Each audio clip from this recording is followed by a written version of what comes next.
सिद्धाणं ॐ ह्रीं नमो आयर्याणं ॐ ह्रीं नमो लोये सब साहूणं एसो पंचनमुक्कारो सब पावपणासनो मंगलानं च सव्येसिं परमं हवै मंगलम् परमं हवै मंगलम्। संवर का प्रत्याख्यान या सामायिक का प्रत्याख्यान। करेमि भन्ते सामायिक सावज्जम जोगम बच्चक खामी जाओ निहुतंग एगम बज्जासमि दुविहम तीर्णं न करुणा कर्मणसा सकासा तस् भन्ते पड़िक माम निंदामि गरियामि यप्पाणं उशिरामि। एक मुहूर्त तक दो कर्म तीन योग से सावध योग से करने का त्याग है। जो संवर करना चाहे उनके लिए देव गुरु धर्म की साक्षी से आधे घंटा तक 5 शास्त्र और 18 पाप सेवन करने का त्याग है। अनावश्यक बोलने का त्याग है। आराध्य देव के चरणों में वंदन। आदरणीय शमनी जी, उपस्थित भाइयों तथा बहनों, 9 पदार्थ का हमारा विवेचन चल रहा है। 9 पदार्थ के अंतर्गत तीसरा पदार्थ जिसका नाम है पुण्य पदार्थ, उसकी हम चर्चा कर रहे हैं। पिछले सेशन में हमने देखा पुण्य की डेफिनेशन। पुण्य किसे कहते हैं? शुभ कर्म पुद्गल को पुण्य कहते हैं। और उसके साथ साथ हमने देखा कर्म है वो 2 प्रकार के होते हैं, घाती कर्म अघाती कर्म। घाती कर्म को एकांत पाप कहा और अघाती कर्म को पुण्य और पाप दोनों कहा है। तो ये संसार में जो भी हमें मिलता है पौद्गलिक सुख, वो सब पुण्य के प्रभाव से मिलता है। वर्ण गंध रस स्पर्श जो भी 5 इंद्रियों के विषय हैं, जो भी काम भोग हैं, जो भी संसार में जो बड़ी बड़ी पदवियां हैं, वो सब हमें पुण्य के प्रभाव से मिलता है। यदि हमारे घर में सब कुछ अच्छा है, इसका मतलब है पुण्य बहुत हमारे घर में प्रबल है। हम चेक और सेल्फ अपना चेक कर सकते हैं कि पुण्य के प्रभाव से बच्चे आज्ञाकारी, पत्नी बहुत सुंदर और विनीत होती है, और घर में रिद्धि सिद्धि किसी भी प्रकार की कमी नहीं होती है। शरीर भी निरोगी होता है, सुंदर होता है। ये सब अगर हमारे घर में चीजें हैं, इसका मतलब है पुण्य का उदय चल रहा है। पुण्य का जब उदय होता है तब सब कुछ अच्छा ही अच्छा होता है। तो संसार के जितने भी सुख हैं वो सब पुण्य के प्रभाव से ही मिलते। जितनी भी बड़ी बड़ी पदवियां हैं, चाहे तीर्थंकर, चक्रवर्ती, बलदेव, वासुदेव, स्वर्ग में इंद्र, जो भी पदवियां हैं वो सब हमें पुण्य के प्रभाव से मिलता है। तो पुण्य ऐसे संसार की दृष्टि से बहुत अच्छा है, लेकिन मोक्ष की दृष्टि से पुण्य भी अच्छा नहीं है, क्योंकि पुण्य को भी छोड़ना पड़ेगा मोक्ष जाने के लिए। तो मोक्ष में पुण्य बाधक बनता है, लेकिन संसारी जीव के लिए पुण्य अच्छा है, क्योंकि जब तक पुण्य का उदय रहेगा सब प्रकार की फैसिलिटी सुख सुविधा प्राप्त होगी। आगे हम पढ़ेंगे। 21 श्लोक तक हमने पढ़ लिया था। अब हम 22वें जो श्लोक है उससे हम शुरू कर रहे हैं। अगुरु लघु नाम कर्म सु शरीर हल्को भारी नहीं लगता हो लाल, पर घात शुभ नाम उदय थकी आप जीते पेलो पामे घात हो लाल। अगुरु लघु नाम कर्म के उदय से शरीर हमें न हल्का लगता है न हमें भारी लगता है, क्योंकि कभी शरीर का वेट ज्यादा हो जाता है, कभी कम हो जाता है। लेकिन अगुरु लघु नाम कर्म एक ऐसा है जिसके कारण हम इतना वेट शरीर का उठाते हैं, फिर भी हमें भारी भी नहीं लगता है, हल्का भी नहीं लगता है। ये अगुरु लघु नाम कर्म का प्रभाव है। परघात शुभ नाम उदय थकी आप जीते पेलो पामे घात हो लाल। परघात शुभ नाम कर्म का जब उदय होता है तब स्वयं जीतते, हम जीतते हैं, तो सामने वाला व्यक्ति हार जाता है। पामे घात, घात का मतलब वो हार जाता है, हमारी जीत होती है। ये सब कर्म का प्रभाव है। अगुरु लघु पराघात शुभ नाम कर्म, जो नाम कर्म है इसकी 42 प्रकृतियां हैं, इसकी चर्चा चल रही है। उसास शुभ नाम उदय थकी, सास उसास सुखे लेबंत हो लाल। आतप शुभ नाम उदय थकी, आप शीतल पेलो तपंत हो लाल। जब शुभ नाम कर्म का शुभ उच्छ्वास नाम कर्म का उदय होता है, तब हम सांस यानी श्वास भी, और उच्छ्वास का मतलब उच्छ्वास भी, यानी इनहेल और एक्सहेल हम इजीली कर पाते हैं। यदि वो श्वास शुभ नाम कर्म का उदय नहीं होता है, तो किसी किसी को श्वास लेने में भी कठिनाई की अनुभूति होती है। इसका मतलब है उनके श्वासोश्वास जो नाम कर्म है उनका शुभ उदय नहीं है, इसीलिए उनको श्वास लेने में कठिनाई होती है। लेकिन जो इजीली श्वास ले सकते हैं, इजीली छोड़ सकते हैं, इसका मतलब है उनके शुभ उच्छ्वास नाम कर्म का उदय चल रहा है। आतप शुभ नाम उदय थकी, आप शीतल पेलो तपंत हो। आतप शुभ नाम कर्म का जब उदय होता है, तो आप शीतल, स्वयं तो शीतल होता है, लेकिन पेलो तपंत हो। लेकिन पेलो तपंत माने सामने वाला व्यक्ति क्या है, ताप का, तेज का अनुभव करता है। ये कब होता है, जब आतप शुभ नाम कर्म का उदय होता है। स्वयं तो शीतल रहता है, लेकिन सामने वाला व्यक्ति को उनका तेज का, उनका ताप का अनुभव होता है। उद्योत शुभ नाम उदय थकी, शरीर नो उज्ज्वालो जान हो लाल। शुभ गई शुभ नाम कर्म सुहंस ज्यू चोखी चाल वखाण हो लाल। उद्योत शुभ नाम कर्म का जब उदय होता है, तो शरीर नो उज्ज्वालो जान हो। शरीर उज्ज्वालो का मतलब है शरीर है प्रकाश युक्त होता है। उद्योत नाम कर्म का उदय होता है तब, जैसे सूर्य है, उनके उद्योत नाम कर्म का उदय है, इसलिए सूर्य क्या है, प्रकाश युक्त होता है। शुभ गई शुभ नाम कर्म से, जो शुभ गति है, मैंने चाल जो होती है, अच्छी चाल होती है, वो हमें किस कर्म के उदय से मिलती है, शुभ गति शुभ नाम कर्म के उदय से। शुभ गति शुभ नाम कर्म का उदय होता है, तो चाल कैसी होती, हंस हंस ज्यों चोखी चाल वखाण हो। हंस की तरह हंस होता है, उसकी चाल बहुत अच्छी मानी जाती है। वैसे ही कई व्यक्ति होते हैं उनकी चाल बहुत अच्छी होती है, कई व्यक्ति होते हैं उनकी चाल अच्छी नहीं होती है। तो हंस जैसी एकदम सुंदर चाल होती है, इसका मतलब है उनके शुभ गति नाम कर्म का उदय है।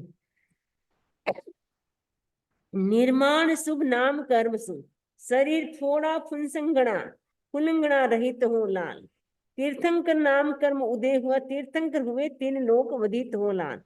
निर्माण शुभ नाम कर्म का उदय होता है, तब शरीर कैसा होता है, थोड़ा फुलंगणा रहित हो, थोड़ा फुंसी से रहित होता है। और तीर्थंकर नाम कर्म उदय हुए, जब तीर्थंकर नाम कर्म का उदय होता है, तब तीर्थंकर होते हैं तीनों लोक में वधित हो। तीर्थंकर नाम कर्म के उदय से मनुष्य क्या है, तीनों लोक में तीर्थंकर होता है, वधित प्रसिद्ध तीर्थंकर होते हैं।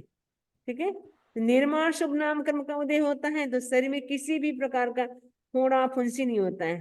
अदरवाइज कई लोग होते हैं फोड़े फुंसी होते रहते हैं उनके शरीर में, लेकिन शुभ नाम कर्म का, वो भी निर्माण शुभ नाम कर्म का उदय होता है, तब शरीर में किसी भी प्रकार का फोड़ा फुंसी नहीं होता है। और तीर्थंकर नाम कर्म का उदय होता है, तो मनुष्य क्या होता है, तीन लोक में प्रसिद्ध तीर्थंकर होता है। ये भी नाम कर्म का, तीर्थंकर जो बनते हैं वो भी तीर्थंकर नाम कर्म का उदय होता है, तब तीर्थंकर बन सकता है, अदरवाइज नहीं बन सकता है। कई जुगलियादिक तीरंजनी गति ने आंख पूर्वी जान होला, ते तो प्रतक दिशे पुण्य तणी, ज्ञानी वदेते परमाणु होला। कई जुगलिया मैंने, कई मैंने कुछ, जुगलियादिक मैंने योगलिक आदि तिरंज की, तिरंजनी यानी तिरंज की गति को आनुपूरी जानो, आनुपूरी जानो, आनुपूरी कहा गया है। ते तो प्रत्यक दिशे पुण्य तणी, और जो योगलिक आदि जो तिरंज है, उनकी जो गति है वो भी प्रत्यक्ष प्रत्यक्ष वो पुण्य की ही दिखती है। ज्ञानी वदेते परमाणु, फिर तो ज्ञानी कहे वही प्रमाण है। योगलिक आदि कुछ तिरंजों की गति और आनुपूरी प्रत्यक्ष पुण्य की प्रकृति प्रतीत होती है, फिर जो ज्ञानी कहे वह प्रमाण है। क्योंकि योगलिक होते हैं उनको कुछ भी करना नहीं पड़ता है, तो योगलिक जो तिरंज होते हैं, उस जमाने के जो योगलिक तिरंज होते थे वो भी बड़े आराम से रहते थे, उनको भी कुछ नहीं करना पड़ता था, इसलिए शायद उनको पुण्य की प्रकृति कहाँ है। फिर तो ज्ञानी कहे उसी को हम प्रमाण मानेंगे। पहलो संघेण संठान वर्ज ने चार संघेण चार संठान हो लाल त्यामें तो मैं भेर दिशे से पुन तणो ज्ञानी वदे ते परमाण हो लाल। पहलो संघनन प्रथम संघनन और प्रथम संस्थान को छोड़ करके शेष चार संघनन चार संस्थान हैं उनको क्या बोलते हैं? त्या में तो भेल दिशे से पुण्य, उसमें पुण्य मिला हुआ है। ज्ञानी वदेते प्रमाण हो, फिर तो ज्ञानी कहे वही प्रमाण है। पहले संस्थान और पहले संघनन की सिवा शेष चार संघननों और संस्थानों में पुण्य का मिश्रण प्रतीत होता है, फिर जो ज्ञानी कहे वह प्रमाण है। जे हाड़ से पहला संज्ञान में तीन महिला चारा माही हो लाल त्याने जाबक पाप में घालिए मिलतो न दिशे न्याय हो लाल। जे हाड़ से पहला संज्ञान, जे हड्डी है पहले संस्थान की बोन, तीन महिला चार माही हो लाल। जो हाड़ पहले संगठन में है तीन महिला मैंने उनमें से ही जो चार महिला मैंने जो शेष चार संगठनों में है क्या में जाबक पाप में घालियां उनको एकांत, जाबक का मतलब एकांत, पाप में घालियां ने पाप में डाल दिया। मिल तो न दिशे न्याय होना, उसका न्याय भी हमें नहीं मिल रहा है। जो हाड़ पहले संगठन में है उनमें से ही जो शेष चार संगठनों में है उनको एकांत पाप में डालना न्याय संगत नहीं प्रतीत होता। जो हाड़ पहले संगठन में है, पहले संगठन में जो अस्थि जो होती है यानी हड्डियां होती हैं उनमें से ही जो शेष चार संगठन है उनको एकांत पाप में डालना वो न्याय संगत नहीं लगता, ऐसा बता रहे हैं आचार्य भिक्षु। जे आकार पहला संठान में तीन महिला चारा माही हो लाल त्याने जाबक पाप में घालिए ओ पिण मिलतो न दिसी न्यायी हो लाल। जो आकार पहले संस्थान में है उनमें से ही जो आकार बाकी के चार संस्थानों में है उनको भी एकांत पाप में डालना न्याय संगत प्रतीत नहीं होता। जे आकार पहला संस्थान है, जो आकार पहला ने प्रथम संस्थान में है तीन महिला चार उनमें से शेष चारों को त्याने जाबक पाप में घालिया एकांत पाप में डालना ये भी न्याय संगत प्रतीत नहीं होता है। ऊंच गोत पणे आय परणम्या ते उदे आवे जीवरे ताम हो लाल। ऊंचे पदवी पामे तीर्ण थकी ऊंच गोत छे तीणरो नाम हो लाल। ऊंच गोत पणे आय परण्य जो पुद्गल हैं वो उच्च गोत्र के रूप में परिणत होते हैं। ते उदय आवे जीवरे ताम हो लाल, उसी रूप में जीव को ते उदय माने वे जो उच्च गोत्र हैं वो उसी रूप में जीव को उदय में आता है। ऊंच पदवी पामे तीर्ण थके उसके कारण जीव ऊंची पदवी को प्राप्त करता है। ऊंच गोत्र छे तीणरो नाम, इसलिए उसका नाम क्या उच्च गोत्र है। दो प्रकार के गोत्र होते, एक उच्च गोत्र एक नीच गोत्र। तो जो ऊंचे रूप में उदय आता है जिसके कारण जीव को पदवी मिलती है वो उच्च गोत्र कर्म के कारण मिलती है। जो पुद्गल वर्ग आत्म प्रदेशों में आकर उच्च गोत्र रूप परिणमन करती हैं और उसी रूप में उदय में आती हैं तथा जिससे उच्च पदों की प्राप्ति होती है उसका नाम उच्च गोत्र कर्म है। सगली न्यात थकी ऊंची न्यात छे तीन में कठे न लागे छोत हो लाल। एवा छी मिनख में देवता त्यारो कर्म से उच्च गोत हो लाल।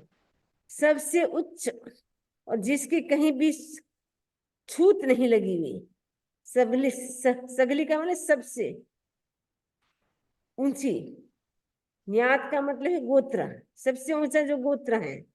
तीन में कठे न लगे छोत, उसमें कहीं भी कठे में कहीं भी उस तीन में मैंने उसमें कहीं भी न लागे छोत, उसमें कहीं भी छूत नहीं है, ये छुआछूत नहीं है। उच्च गोत्र होता है उदय जब जीव के तब कोई छुआछूत नहीं होता। जब नीच गोत्र में व्यक्ति जन्म लेता है तब छुआछूत होता है कि हरिजन है, बंगी है या मुस्लिम है, तब अपन क्या करते हैं छुआछूत करते हैं। लेकिन ऊंची जाति वाला व्यक्ति होता है उनसे हम कोई छुआछूत नहीं करते हैं। तो सबसे उच्च और जिसके कहीं भी छूत नहीं लगी हुई ऐसी जाति के जो मनुष्य देवता हैं उनके उच्च गोत्र कर्म है। मनुष्य में भी छुआछूत होती है, वैसे ही देवता में भी छुआछूत होती है। वहां आसातना न हो, वहां जो किल्विषिक देवता होते हैं उनको मतलब वहां यहाँ जैसे हम हरिजन का कैसा स्थान है, वहां पर भी उनका वैसा ही स्थान है साफ सफाई करने का। उनको भी छुआछूत मतलब देवता में भी छुआछूत होती है जैसे मनुष्य में होती है। वो भी छुआछूत की दृष्टि से उनको भी नीचा माना जाता है, उनका कोई रेस्पेक्ट नहीं करते हैं, क्योंकि वो अरिहंतों की, सिद्धों की, आचार्यों की, जिन शासन की आसाधना की थी, उनके कारण वो किल्विषिक देव बन जाते हैं। वो तप की चोरी की, रूप की चोरी की, जिसके कारण वो किल्विषिक देव बन जाते हैं।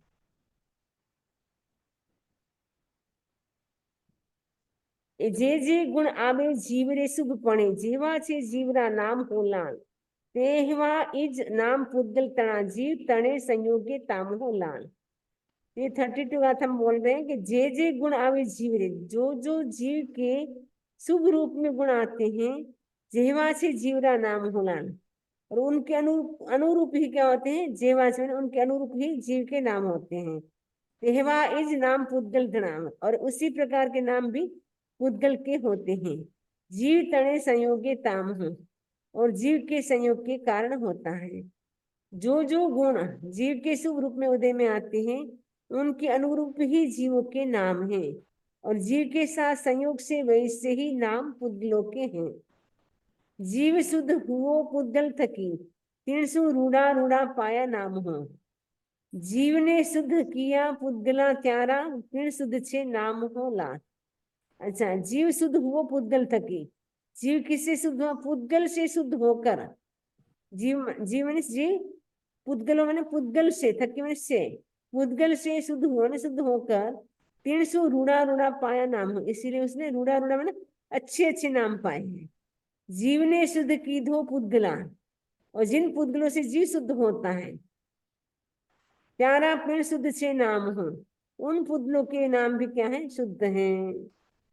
तो क्योंकि जीव है वो पुद्गल यानी कर्म से बंधा हुआ है, तो कर्म जैसे जैसे हल्के होते जाते हैं, कर्म जब चढ़ जाते हैं या समाप्त हो जाते हैं, तो क्या है, वो पुद्गल इतने हट गए तो इससे क्या हो जाती है, आत्मा भी शुद्ध हो जाती है, यानी जीव शुद्ध हो जाते हैं, आत्मा शुद्ध हो जाती है।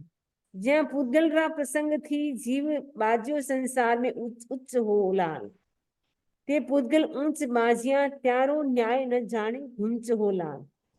ज्યાં पुद्गल रा प्रसंग थी, जिन पुद्गलों के प्रसंग से जीव बाज्यो संसार में ऊंच हो, जीव संसार में ऊंचा, बाज्य में कहा जाता है, कहलाता है किससे, जिस पुद्गल के प्रसंग से जीव संसार में ऊंचा, ऊंच मैंने ऊंचा, बाजी मैंने कहलाता है। ते पुद्गल ऊंच बाजिया त्यारो नाम न जाने भुंच होला, वे पुद्गल भी, ते मैंने वे पुद्गल भी उच्च कहलाते हैं, बाजी मैंने कहलाते हैं। त्यारो न्याय न जाने भुंच होला, इसका न्याय अज्ञानी, भुंच में अज्ञानी नहीं समझता है। जिन पुद्गलों के संग से जीव संसार में उच्च कहलाता है, वे पुद्गल भी उच्च कहलाते हैं, इसका न्याय अज्ञानी नहीं समझते। पदवी तीर्थंकर ने चक्रवर्त तणी, वासुदेव बलदेव महंत हो लाल, भले पदी मंडलिक राजा थणी, सारी पुन थकी लहंत हो लाल। इसमें बताया है कि तीर्थंकर की पदवी, चक्रवर्ती की पदवी, वासुदेव, बलदेव, महंत और मांडलिक राजा की जो भी श्रेष्ठ पदवी है, अच्छी पदवियां हैं, वो भी किससे ले मिलती हैं, सारी पुण्य तक की लहंतों, सबके सब पदवियां हैं पुण्य थक यानी पुण्य से लहंत यानी प्राप्त होती हैं। जब पुण्य बहुत एक्सट्रीम लेवल पे बढ़ जाता है तब ये सारी पदवियां हमें मिलती हैं। पदवी देवेंद्र ने नरेंद्र ने, भले पदवी अहमिंद्र बखान होला, इत्यादि मोटी मोटी पदवियां सहु पुण्य तणे परमाणु होला। ये जो स्वर्ग में देवेंद्र, नरेंद्र पदवी, जो अहमिंद्र की पदवी है, देवेंद्र की पदवी है, और जो बड़ी बड़ी जो पदवियां हैं वो सब किससे मिलती है, पुण्य के प्रमाण से मिलती है। पुण्य का जब प्रभाव होता है तब ये सारी पदवियां हमें मिलती हैं। जे जे पुद्गल परिणम में शुभ पणे, ते तो पुण्य उदासु जान हो लान, त्यासु सुख उपजे संसार में पुनरा फल ए पिछाणो नान। जे जे पुद्गल प्रण में सुख बने, पुद्गलों का शुभ परिणाम पुण्योदय से प्राप्त होता है। पुद्गल का जो शुभ परिणाम है वो पुण्योदय से प्राप्त होता है। त्यासु सुख उपजे संसार में, और संसार में से क्या होता है, सुख प्राप्त होता है। पुनरा फल ए पिछाण हो, ये पुण्य के फल हैं। संसार के जो भी सुख हमें मिलते हैं वो सब के सब पुण्य के फल हैं। पुद्गलों का सुख परिणाम पुण्योदय से ही प्राप्त होता है। पुद्गलों के सुख परिणाम से संसार में सुख की प्राप्ति होती है। इस तरह सारे सुख पुण्य के ही फल हैं, ये पहचाने। वाला विछड़िया आण मिले ते सेना तणो मिले संजोग हो लाल, ते पिण पुण्य तना प्रताप थी शरीर में न व्यापे रोग हो लाल। माने जब पुण्य का उदय होता है तब क्या होता है, बाला बिछड़िया आए मिले, यानी जो हमारे स्वजन जो बिछुड़ चुके थे वो भी आकर के मिल जाते हैं। सेना तणो मिले संजोग, और सेना भी मिलती है, जो चतुरंगी सेना होती है वो भी हमें, सेना का मतलब है स्वजन, सॉरी, जो सेना यानी स्वजन भी हमें मिलता है। पुण्य के प्रताप से बिछुड़े बाला का मतलब प्रिय व्यक्ति मिल जाता है, और सेना यानी स्वजन लोग भी मिल जाते हैं, उनका भी सहयोग होता है। ते फिर पुण्य तना प्रताप, ये भी पुण्य के प्रताप से ही होता है। शरीर में न व्यापी रोग होला, शरीर में किसी भी प्रकार का रोग व्याप्त नहीं होता है पुण्य के प्रभाव से। पुण्य के ही प्रताप से बिछुड़े हुए प्रियजनों का मिलाप होता है, स्वजनों का संग मिलता है, और यह भी पुण्य का ही कारण है कि शरीर में रोग नहीं व्यापता, यानी रोग नहीं होता है। हाथी घोड़ा रथ पायक तणी चौरंगिणी सेना मिले आण हो लान, रिद विरध ने सुख संपत मिले ते पुण्य तणे परिमाण हो लान। हाथी घोड़ा रथ, पायक मने पैदल, जो पैदल चलते हैं, पैदल चलने वाली, चौरंगिणी चतुरंगी सेना में सेना, मिले आण हो लान, वो भी मिलती हैं, प्राप्त होती हैं। रिद्धि विरध ने सुख संपत्ति मिले, रिद्धि सिद्धि और सुख संपत्ति वह भी सब पुण्य के परिमाण से, पुण्य के प्रताप से मिलती हैं। पुण्य के ही प्रताप से हाथी घोड़े रथ और पैदलों की चतुरंगिनी सेना प्राप्त होती हैं, और सब तरह की रिद्धि रिद्धि और सुख संपत्ति भी उसी के परिणाम से, यानी पुण्य के परिमाण से ही मिलती हैं। जब पुण्य का प्रताप होता है, पुण्य का परिणाम होता है, अब ये सब चीजें मिलती हैं। खेतु वत्थु हिरण सोनादिक धन धान ने कुर्वी घात हो कुर्वी, तो दो पद चौपदाधिक आय मिले ते तो पुण्य तणे प्रताप होना। पुण्य के प्रभाव से 9 प्रकार के जो परिग्रह ने, खेतु क्षेत्र यानी खुली भूमि, वत्थु यानी वस्त्र, वास्तु यानी वास्तु का मतलब है घर आदि जो ढका हुआ होता है, हिरण का मतलब है चांदी, सोनादि यानी स्वर्ण यानी गोल्ड, धन धान धान्य, कुर्पी यानी धातु, जो धातुएं होती है तांबे पीतल जो होते हैं वो सब। दो पद मैंने द्विपद, द्विपद 2 पैरों वाले, चतुष्पदन 4 पैरों वाले, ये भी आकर के मिलते हैं। ते तो पुण्य तणे प्रताप हो, वो सभी पुण्य के प्रताप से ही मिलते हैं। तो क्षेत्र खुली भूमि, वास्तु घर आदि, हिरण्य स्वर्ण धन धान्य, कुम्मी धातु द्विपद चतुष्पद आदि ये पुण्य के प्रताप से मिलते हैं। हीरा माणक मोती मुंगिया भले रत्नारी जात अनेक हो लाल, ते सारा मिले से पुण्य थकी पुण्य बिना मिले नहीं एक हो लाल। हीरा माणिक मोती मुंगिया, मुंगिया का मतलब मूंगे, और रत्नारी जात, और रत्नों की जो जात है, अनेक प्रकार की रत्नों की जात है, ते सारा मिले से पुण्य थकी, वे सब हमें पुण्य से मिलता है। पुण्य बिना मिले नहीं एक हो लाल, पुण्य के बिना एक भी प्राप्त नहीं होता, ना एक हीरा मिलेगा, न माणिक, न मोती, न मूंगे, न रत्न, कुछ भी नहीं मिलेगा। जब पुण्य का उदय होता है वे सारी चीजें हमें मिलती हैं। गमती गमती विनवंत शास्त्री ने अपचरे उनियार हो लान, ते पुण्य थकी आय मिले भले पुत्र घना श्रीकार हो लान। पुण्य के उदय से क्या मिलता है, गमती गमती यानी मन पसंद विनयवान स्त्री मिलती है। ते वो कैसी होती, अपक्षर रे उनियार, अप्सरा अप्सरा होती है स्वर्ग की, अप्सरा के समान सुंदर होती है, उनिया में सुंदर होती है। ते पुण्य की आय मिले, वे भी पुण्य से ही आकर के मिलती हैं। भले पुत्र घना श्रीकार, और श्रीकार में से उत्तम, घना में से अनेक पुत्र भी मिलते हैं, अनेक उत्तम पुत्रों की भी प्राप्ति होती है। और सुंदर स्त्री वो भी अप्सरा के समान, वो भी कैसी विनयवान, घमंडी नहीं, ईगो जिसमें बिल्कुल नहीं, वैसी ही पोलाइटनेस जिसमें है, विनय है, वैसी गमती गमती मन पसंद स्त्री भी मिलती है, वो भी पुण्य के उदय से मिलती हैं। किसी के मन पसंद नहीं होती, इसका मतलब पुण्य का उदय उसके कम है, इसलिए उनको मन पसंद नहीं मिली। और बच्चे भी आज्ञाकारी नहीं है, इसका मतलब पुण्य का उदय नहीं है। ते सुख पामे देवता तना, ते तो पूरा कहा न जाय हो लान, पल सागरा लग सुख भोगवे, ते तो पुण्य तने पसाए हो लान। पुण्य के पसाए यानी पुण्य के प्रसाद से क्या मिलता है? ते सुख पामे देवता तना, वे सुख किसके प्राप्त करते? देवता के, देवता के सुख को पामे ने प्राप्त करता है। ते तो पूरा कहा न जाए हो, उसको हम पूरा नहीं कह सकते, इतने देवता के सुख हैं जिसको हम शब्दों से बता नहीं सकते। पल सागरा अलग सुख भोगवे, वो पल यानी पल्योपम, सागरा यानी सागरोपम तक सुख भोगते हैं। ये तो पुण्य तणे पसाए हो, वह सब पुण्य के प्रसाद से ही ये सब देवता के सुख भी मिलते हैं। रूप शरीर नो सुंदर पणो, तीणरो वर्णाधिक श्रीकार हो लाल, ते गम तो लागे सर्व लोग ने, तीणरो बोल्यो गमे बारंबार हो लाल। पुण्यवान जो जीव होता है उनका रूप भी बहुत सुंदर होता है, सुंदर। तीणरो वर्णाधिक श्रीकार, उनके जो वर्ण होते हैं वो भी श्रेष्ठ होते, श्रीकार में श्रेष्ठ होते, अच्छे होते हैं। ते गमतो लागे सर्व लोग ने, वो सभी को गमता माने अच्छा लगता है। तीणरो बोल्यो गमे बारंबार, उसका बोलना भी बार बार जो बोलता है वो भी उसका अच्छा लगता है। किसी किसी की बोली अच्छी नहीं लगती है, सोचे चुप हो जाए तो अच्छा है, बोले नहीं तो अच्छा है।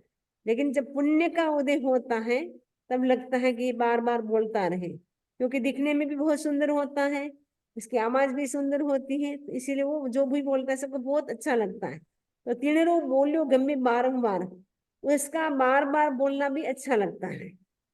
जे जे सुख लगता संसार ना, ते तो पुण्य तना फल जानो। जे में जो संसार के सुख, सगला मैंने सभी संसार के जो सुख हैं, ते तो पुण्य तना फल आन हो, वे सब पुण्य के फल जानो। ते कही कहने कितरो कहूं, ते बुद्धवंत दे ले जो पीछाऊं, कही कहने कह करके मैं कितना कहूं। बुद्धवंत ने जो बुद्धिमान लोग हो, बुद्धिमान लोग हैं, वे कहें उसको पीछाना ने पहचान लेना, कितना बता सकता हूँ। फिर अपनी बुद्धि से आप अपने आप उसको पहचान लेना कि पुण्य है का उदय है या पाप का उदय है। संसार में जो सुख है उन सबको पुण्य के फल जाने, मैं कह कर कितना वर्णन कर सकता हूँ, बुद्धिमान स्वयं पहचान ले। ए तो पुण्य सुख वर्णया, संसार लेखे श्रीकार हो लाल, त्या में मोक्ष सुखास्यु मिंडिये, तो ए सुख नहीं मूल लिगार हो लाल। पुण्य के जो सुख बतलाए हैं, वर्णय मैंने बतलाए हैं, वे सब क्या है? संसार के रूप में स्वीकार करो, मैंने लौकिक सांसारिक सुख है, पुण्य के सुख। क्या में मोक्ष सुख सुमिंडिये, तो मुक्ति सुखों से इसकी तुलना करने से वे बिल्कुल भी सुख नहीं ठहरते। मिंडिये का मतलब है मोक्ष की सुख की, मिंडिये तुलना करने से, तो ये सुख नहीं मूल लिगार हो। वो रियल में, वो जो पुण्य के जो सुख है वो रियल में नहीं है, परमानेंट नहीं है, क्योंकि वो भी एक समय के बाद वो भी समाप्त हो जाते हैं। मोक्ष के सुख हैं वो ही परमानेंट है, वो हमेशा रहने वाले, कभी भी जाने वाले नहीं। लेकिन ये पौद्गलिक सुख भी एक सीमा के बाद, एक अवधि के बाद, एक लिमिट होती है उसकी भी, वो समाप्त हो जाते हैं। पुद्गलिक सुख से पुण्य तणाते तो रोगिला सुख ताही रोहो लाल, आत्मिक सुख से मुगतना त्याने तो उपमा नहीं काय हो लाल। पौद्गलिक सुख से पुण्य तना, जो पौद्गलिक सुख है वो पुण्य के हैं, पुण्य से क्या है? पौद्गलिक सुख मिलते हैं। ते तो रोगिला सुख, वो कैसे? रोगिले सुख है। पुण्य के सुख एक प्रकार के रोग युक्त सुख है। आत्मिक सुख से मुगतना, त्याने तो उपमा नहीं काय हो लाल। मुक्ति के सुख तो आत्मिक है, त्याने उपमा नहीं काय हो, इसको हम किसी भी प्रकार की उपमा नहीं दे सकते वो किस जैसे सुख है, क्योंकि वो इतने सुख है, इसके इतने सुख है मोक्ष मोक्ष के, जिसको हम अपनी जीभा से, एक जीभा से के हजारों जीभा से भी हम उसको बता नहीं सकते, एक्सप्लेन नहीं कर सकते हैं। पाव रोगी हुए तेहने खाज मिट्टी लागे अतंत हो लाल। पाम रोगी हुए, जिसको पाम का रोगी होता है ना, हथेली में जो खुजली चलती है, वो रोगी होता है, उसको खाज मीठी मीठी लगती है, अच्छी अच्छी लगती है, अंततः अत्यंत मीठी लगती है, अंततः मैंने अत्यंत बहुत ज्यादा मीठी लगती है। ज्यों पुनः उदय हुए जीव ने, वैसे जीव को जब पुण्य का उदय होता है तो इंद्रियों के जो सुख हैं, शब्दादिक, शब्द आदि जो इंद्रियों के सुख हैं, वो सर्व गमता लागत हो, सभी उसको गमता माने अच्छे लगते हैं। जिस तरह पाम के रोगी को खाज उत्पन्न हो अत्यंत मीठी लगती है, उसी तरह पुण्य के उदय होने पर इंद्रियों के शब्दादि विशेष जीव को प्रिय लगते हैं। सर्प डंक लागा जहर परणम्य मीठा लागी नी पान होला। ज्यों पुण्य उदय हुआ जीव ने मीठा लागे भोग प्रधान होला। सर पर डंक लागे, जब सर पर डंक लगाता है या काटता है तो डंक लगने से क्या होता है, पॉइजन फैल जाता है। ये मीठा जा लागे, उस समय उनको अगर नीम के पत्ते भी पिलाते हैं तो भी उनको क्या लगता है, मीठे लगते हैं, क्योंकि उसके शरीर में, पूरे शरीर में क्या हो गया है, पॉइजन हो गया है। ज्यों पुण्य उदय हुआ जीव ने मीठा लागे भोग प्रधान, वैसे ही जीव के जब पुण्य का उदय होता है उसको भी वो भोग है वो मीठे लगते हैं। सर्प के डंक मारने से विष फैलने पर नीम के पत्ते मीठे लगते हैं, उसी तरह पुण्य के उदय होने पर जीव को भोग मीठे और प्रधान लगते हैं। रोगीला सुख से पुद्गल तना, इनमें कला म जानो लिगार हो लाल। ते पिण काचा सुख असासता, विण संता नहीं लागे वार हो लाल। पुण्य के सुख क्या है, रोग युक्त, रोगीला में रोग युक्त है। तिनमें कलाम और जानो लिगारो, उसमें जरा भी सार, कला में सार मत समझो, कोई सार नहीं है, निस्सार है। तेपिण काचा सुख असासता, ये भी सुख कच्चे हैं, मैंने परमानेंट नहीं है। असासता मैंने अशाश्वत है, काचा का मतलब है अनित्य है। और वीण संता नहीं लागे हुआर, और उसको समाप्त होने में भी टाइम नहीं लगेगा। आत्मिक सुख से शाश्वता, त्या सुखारो नहीं कोई पार हो लान। ते सुख सदा काल शाश्वत, ते सुख रहे एक बार हो लान। तो आत्मिक सुख छे, मैंने आत्मिक सुख है वो शाश्वता मैंने शाश्वत है, त्या सुखारो नहीं कोई पार हो, उन महासुखों का कोई पार नहीं है। तो मोक्ष के जो सुख है, आत्मा के जो सुख है, उनके सुखों का कोई पार नहीं है। ते सुख सदा काल शाश्वता, वे सुख हमेशा शाश्वत है, परमानेंट है। ते सुख रहे एक धार, वो सुख एक जैसे रहेंगे। पुण्य के जो सुख होते हैं वो तो बदलते रहते हैं, कभी वो पुण्य का उदय होता है तो बहुत ज्यादा सुखी हो जाता है, तो पुण्य डाउन होता है तो दुखी हो जाता है। लेकिन मोक्ष के जो सुख एक बार मिल गए उसके बाद वो हमेशा हमारे पास रहते हैं, वो कभी भी समाप्त नहीं होते हैं। आत्मिक सुख शाश्वत होते हैं, इन सुखों का कोई अंत नहीं है। वे सुख सर्व काल में, यानी तीनों काल में, पास्ट प्रेजेंट फ्यूचर में शाश्वत है, परमानेंट है, और सदा एक समान रहते हैं, एक जैसे रहते हैं। तो आज हम इतना ही करते हैं, फिर किसी को कोई प्रश्न हो तो पूछ सकते हैं, इसी आशा के साथ ओम अरहम ओम अरहम। वंदामी, मेरे दो क्वेश्चन है वंदामी। हम्म। तो नंबर वन इज, आपने इसमें बताया कि रोग पीड़ा वो भी पुण्य के का मतलब पुण्य नहीं है तो अपने को रोग पीड़ा होती है, तो वो पाप का उदय असत्य होता है तब होता है विद्या। रोग। क्या वंदामी? पाप का जब उदय चलता है ना, तब हम्म। शरीर में रोग आता है। तो वो असाता वेदनीय क्रम का उदय रहेगा, राइट? तो हाँ, असाता विद्य कर्म का तो उदय है। असाता विद्य भी जब शुभ नाम कर्म का उदय होता है ना, तो असाता शरीर में नहीं होती है, साता ही साता रहती है। मतलब वो अशुभ नाम कर्म का उदय है तब असाता वेदनीय असाता होता है शरीर हाँ, में। अशुभ नाम कर्म का उदय होता है तब शरीर में असाता आ जाती है। शुभ नाम कर्म का उदय होता है तो सब प्रकार की फैसिलिटी, शरीर भी निरोग रहता है, शरीर भी सुंदर होता है। कई लोग होते हैं ना, बहुत सुंदर सुंदर होते हैं, लंबे चौड़े, हाइट, बॉडी, कलर, सब कुछ बहुत अच्छा होता है।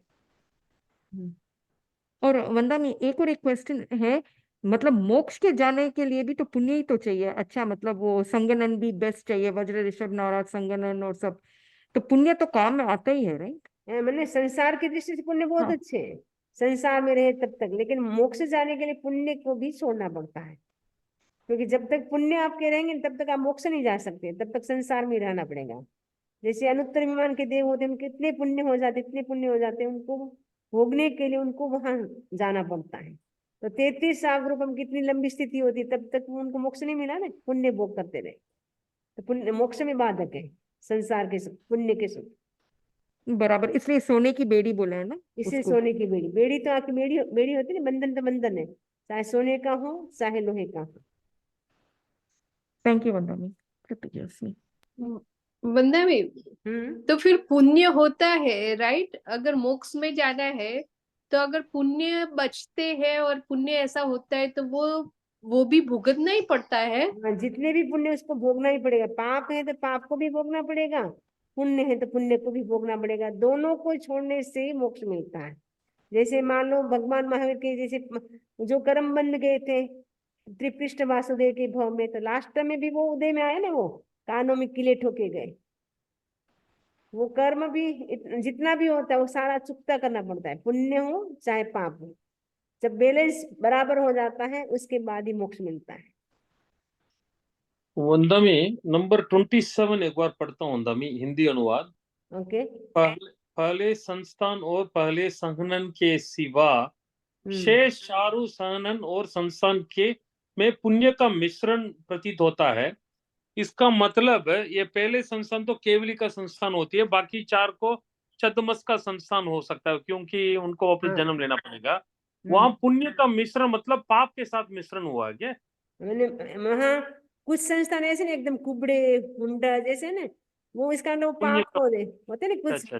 ऐसे, वो कुबड़े चलते हैं, पीछे से निकल गया, हाँ हाँ हाँ या एकदम बामन हो हाँ हाइट बॉडी कम होती है, हाँ हाँ। तो उनको पाप का उदय है।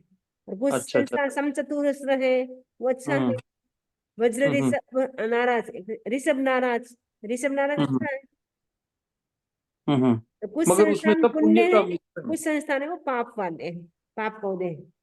है। फर्स्ट के सिवाय बाकी चार तो मोक्ष नहीं जाएंगे ना, हाँ, राइट? उससे फर्स्ट से मोक्ष प्राप्त होता है। पता था।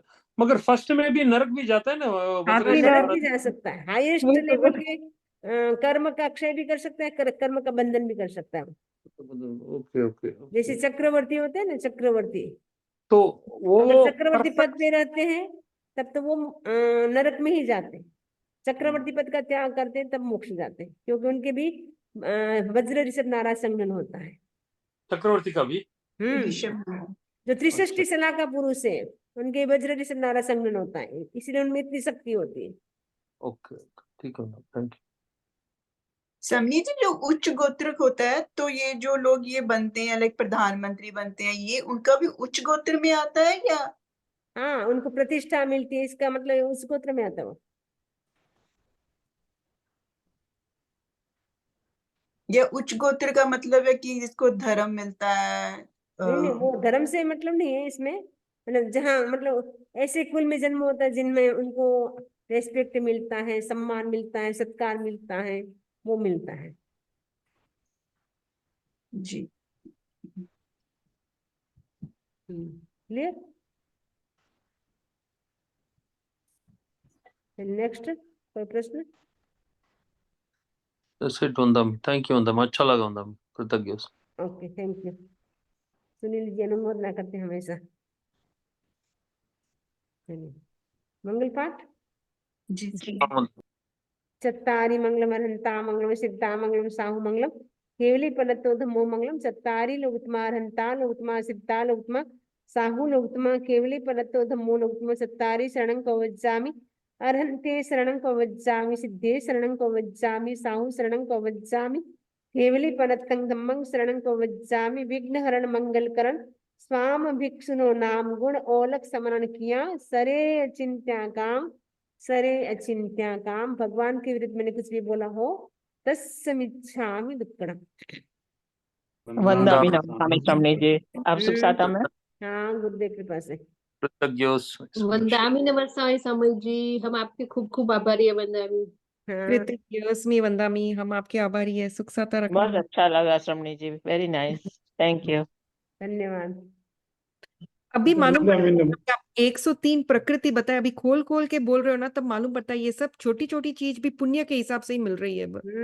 सुंदर पत्नी मिलना वो भी पुण्य के हिसाब से, शरीर निरोगी मिलना वो पुण्य के हिसाब से, मतलब कितना सारा चक्रवर्ती, तीर्थंकर, जो भी पदवियां मिलती है ना, संसार के जो भी सुख मिल रहे हैं, आपके फैसिलिटी के जो भी साधन मिल रहे हैं, सुख सुविधा मिल रही है, वो सब पुण्य का फल है। पुण्य से मिलता है, मैंने पुण्य के बिना तो कुछ नहीं मिलता है।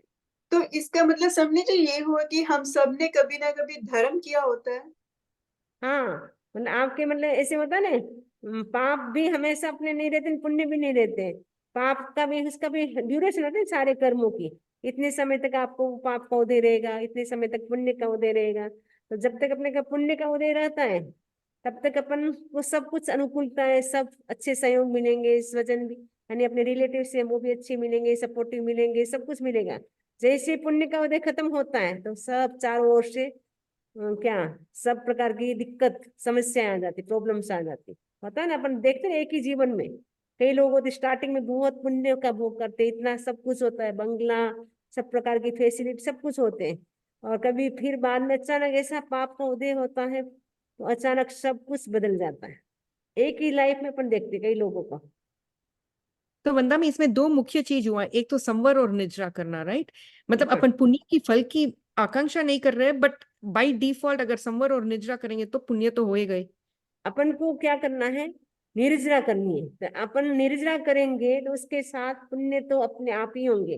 पुण्य के लिए करेंगे तो निर्जरा नहीं होगी, पुण्य के साथ निर्जरा नहीं होती, निर्जरा के साथ पुण्य होता है। पुण्य अकेला कभी नहीं बंधता है, पुण्य कभी भी अकेला नहीं होता है, वो निर्जरा के साथ ही होता है। ठीक है, इसीलिए समझे हमें क्या संबर करना के है साथ कि क्या होता ज्यादा है? से ज्यादा निर्जरा करना है। निर्जरा के लिए हम स्वाध्याय के जो 12, निर्जरा के जो 12 प्रकार हैं तपस्या के, वायु और उनका अग्नि दिन का। भर में हम कितना करते हैं। एक अनशन उपवास को छोड़ दो, बाकी हम 11 तो कर ही सकते हैं। ठीक है, तो समझे संबर के साथ क्या होता है? तो उसके साथ भी फिर पुण्य होता है क्या? ये संवर के साथ पुण्य नहीं होता है। संवर से क्या होता है, नए कर्म जो आ रहे हैं वो स्टॉप हो जाते हैं, और निर्जरा से जो पुराने हमारे कर्म थे वो खत्म हो जाते हैं। तो पुराने कर्म खत्म होते हैं तो उसके साथ पुण्य का बंध होता है। क्लियर? यस वंदा में, बस तो हम लोग तो संवर वो से निद्रा का तो, लक्ष्य रखो बस। हाँ, संवर से तो अपना नए कर्म बंद नहीं होगा, नए कर्म का। जैसे तालाब है, तालाब के जो आपने तालाब जैसे आपके पास है, आपने देखा तालाब है ना, एक तालाब है, उसके जैसे नाले हैं, तो नाले से क्या है, पानी जाएगा बाहर। लेकिन आपने नाले के अंदर कपड़ा डाल दिया तो क्या है, पानी बाहर जाना बंद हो गया। ठीक है, तो वो आश्रव, तालाब तो क्या आश्रव है, और उसमें नाले जो है, दो नाले हैं, एक संवर के एक निर्जरा के। तो संवर, संवर से क्या किया, आपने कर्म को रोक दिया, मैंने उसको जो तालाब में, जो तालाब का जो नाला था उसमें आपने कपड़ा डाल दिया, वो पानी जाना बंद हो गया, तो वो रुक गया। ठीक है, वो संवर हो गया, पानी बाहर जाना बंद हो गया, वो संवर हो गया। और निर्जरा क्या हुई, जो पानी जो तालाब में है उसको आपने क्या किया, बाल्टी से भर भर करके तालाब को खाली कर दिया। पुराना जो पानी पड़ा था ना, जो तालाब में पानी पड़ा था, उसको आपने क्या किया, बाल्टी भर भर करके आपने बाहर निकाल दिया, तालाब को पूरा खाली कर दिया। पूरा खाली कर दिया, आप सारे क्या है, सारे जो पुराने कर्म थे उसको आपने समाप्त कर दिया। तो खाली तालाब एकदम हो जाएगा तो क्या हो जाएगा, नए कर्म का बंध भी रुक गया, पुराने कर्म थे वो भी नष्ट हो गए, तो क्या हो जाएगा, मोक्ष हो जाएगा। आए समझ में? राइट वंदामी, तो एक्चुअली देखो वंदामी, जो कर्म है अपने आत्मा प्रदेश पर है, राइट? तो अगर निद्रा करेंगे तो आत्मा का गुण प्रकट हो जाएगा, तो अगर गुण प्रकट हो जाएगा तो अपने मतलब कर्म तो ऑटोमेटिक सब चीज अच्छा होता ही रहेगा, राइट? इसलिए अपने लक्ष्य क्या रखना है, पुण्य का नहीं रखना। पुण्य का लक्ष्य नहीं, अपना लक्ष्य क्या होना चाहिए? आत्मा का, आत्मा मेरी शुद्ध हो, कर्मों से हल्की, वो लक्ष्य रखना है। तो अपन निर्जरा करेंगे तो ऑटोमेटिक पुण्य होगा, लेकिन पुण्य के लिए हमें तपस्या नहीं करना है। मैं तपस्या करूं, उपवास करूं, एकादशी करूं, मेरे पुण्य होगा। मैं पंख पक्षियों को दाना दूं, मेरे पुण्य होगा। पुण्य भाव से कुछ नहीं करना है। पुण्य के लिए हमें कर्मों की निर्जरा के लिए करना है, आत्मा की शुद्धि के लिए करना है। हमारा गोल क्या है? मोक्ष है, हाईएस्ट गोल है, मोक्ष को पाना है हमें। संसार के सुख तो कितनी बार पा लिए अपन, स्वर्ग के सुख भी अनंत बार भोग लिए, उससे भी आत्मा की सिद्धि नहीं हुई ना। स्वर्ग में चले गए, फिर देवता बन करके, फिर कई देवता पृथ्वी का, आपका वनस्पति में भी आ जाते, फिर क्या? एक बार सुख मिल गए पुण्य के प्रभाव से, फिर वो सुख भी क्या शाश्वत नहीं है, परमानेंट नहीं है। वापस हम नीचे आएंगे तो एकदम हमारी नीचे स्थिति होगी, एक इंद्रिय में चलेंगे, फिर वापस वहां अनंत काल। पृथ्वी काय अपकाय में तो रहेंगे तो असंख्यात काल, लेकिन वनस्पति में जीव चला गया तो अनंत काल, उसी में जन्म मरण, यानी अनंत पुद्गल परावर्तन बीत सकता है। इतना समय वहां लग जाएगा। इसीलिए हमें पुण्य की इच्छा नहीं करनी है। पुण्य के सुख भी हमें संसार में भटकाते हैं। जब तक पुण्य होता है तब तक भी हमें जन्म मरण करना पड़ता है। हमें तो जन्म मरण से मुक्त होना है, आठों कर्मों से मुक्त होना है, वो बस वही लक्ष्य रखना है। हमें मोक्ष को प्राप्त करना है, एक ही इच्छा रखना है। ठीक है, थैंक यू वंदना, कृतज्ञोस्मि वंदना। ओके। इसलिए पुण्य के लिए कुछ नहीं करना, अपन पुण्य तो अपने आप ही होगा। जैसे किसान होता है ना, वो खेती बोता है, वो किसके लिए बोता है? दान के लिए। धान के लिए। वो ऐसा नहीं सोचता ना घास फूस भी होगा, घास फूस के लिए। तो घास फूस तो धान, वो धान के लिए बोता है, खेती करता है, तो धान तो होता है, उसके साथ साथ घास फूस भी होता है। वैसे ही हम जो भी निर्जरा करेंगे उसके साथ साथ पुण्य तो अपने आप ही होगा। जितनी निर्जरा होगी उसके साथ पुण्य होता जाएगा। अकेला पुण्य कभी नहीं होता, ये मान के चलो। कहीं तो बोलेंगे ऐसा मैक्सिमम करोगे तो पुण्य होगा, ऐसा पुण्य होगा, अकेला पुण्य कुछ नहीं होगा। धर्म के साथ ही पुण्य होता है, यानी निर्जरा करेंगे उसके साथ ही पुण्य होगा। निर्जरा के जो 12 प्रकार है ना, अनशन, उनोद्री, भिक्षाचर्य, 12 तप में से कोई भी आप तप करोगे उससे निर्जरा होगी आपकी। निर्जरा होगी, आत्मा की शुद्धि हुई, और उसके साथ पुण्य कर्म का बंध हुआ।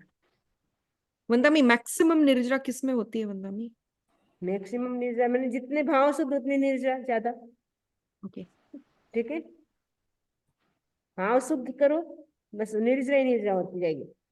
और उसके साथ जितना भी आप कर सकते हैं, कषाय कम करो, भाव शुद्ध रखो, और फिर उसके साथ साथ फिर तपस्या करो, तो सोने में सुहागा हो जाता है।